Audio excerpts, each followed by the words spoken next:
another great story for the space. All right. Another big name, we've got Cristiano Ronaldo launching an NFT collection with Binance. Obviously, a massive name. And, this was one of the first times that I had a friend in real life who's not interested in NFTs message me. So he messaged me and he said, "Did you see this? And how cool is this?" Which is interesting because it's just showing that non-Web3 native guys are starting to, with things like this, the value of a name like Ronaldo is that people start to hear about it that otherwise wouldn't and start to take a bit of an interest in it, which is really, really great. So one of the greatest athletes of all time, we all know, Ronaldo has partnered with Binance to launch the Icon's premier NFT collection. The initial arrival of the NFT collaboration will be available to consumers on November the 18th. Subsequently, which is today, guys, this marks a multi-year partnership with one of the biggest cryptocurrency exchange platforms on the planet. Just want to see, let's see if we can play this without making it too big. Otherwise, we might get a strike without keeping it for too long. Okay, so we'll make it smaller again. See, you learn little tricks, right?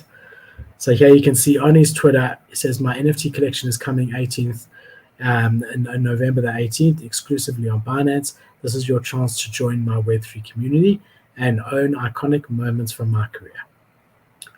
So get CR7 is the token that they're using.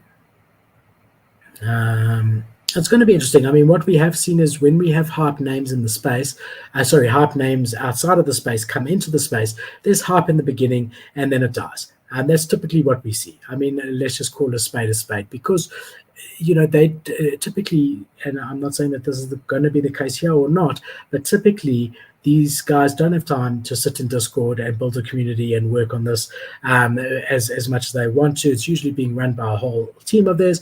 And, if the going gets tough and it becomes too much of a headache, they typically don't give it much energy or effort. And that's what we've seen. And I could rattle off a million names of projects that people were excited for. As it launched, the floor did pretty well, sold out. And then, we had Shaq, we had Johnny Depp, we had a million people come on collections and pretty much slow rug after that, right?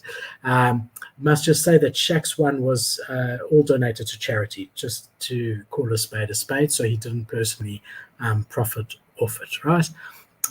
But yeah, lots of examples of that. Let's see what this one is. I hope this one will be different and that he really gives huge utility. I mean, he could do like box seats to some games. He could do signed merch. He could do so much if he wanted to that really adds value to people who otherwise wouldn't get access to this sort of stuff from Ronaldo or this sort of exposure. He could do a half an hour lunch with him to one of the holders. He could do so much with this if he wanted to. And yeah, I'd like to see what happens. I'm always optimistic and then I always get disappointed, so I'm cautiously optimistic, because the optimistic side of it is that these guys have got a big name and a big brand, and surely they want to protect that name and not be known as the rugger. The opposite side to that is they know that it's only maybe 100, 200,000 active wallets in the whole space, and that's not a big part of their fan base. And so, if it's too much of a headache, they just leave. So let's see. We'll see what happens, but definitely good for the space overall. As we said, always good to have a name come out. The starting price of these was $77. There was 6,600. So yeah, not too expensive, but there were 40 super rares starting at 1,700 US dollars. And yeah, I mean, look, even the name of the collection seemed, I notes to myself here, the name of the collection is even lazy, right? So yeah, guys, let's see. We'll see what happens. Don't want to fud it before we've given the guy a chance. I hope he proves all of us skeptics very, very wrong and delivers an amazing Web3 product to us.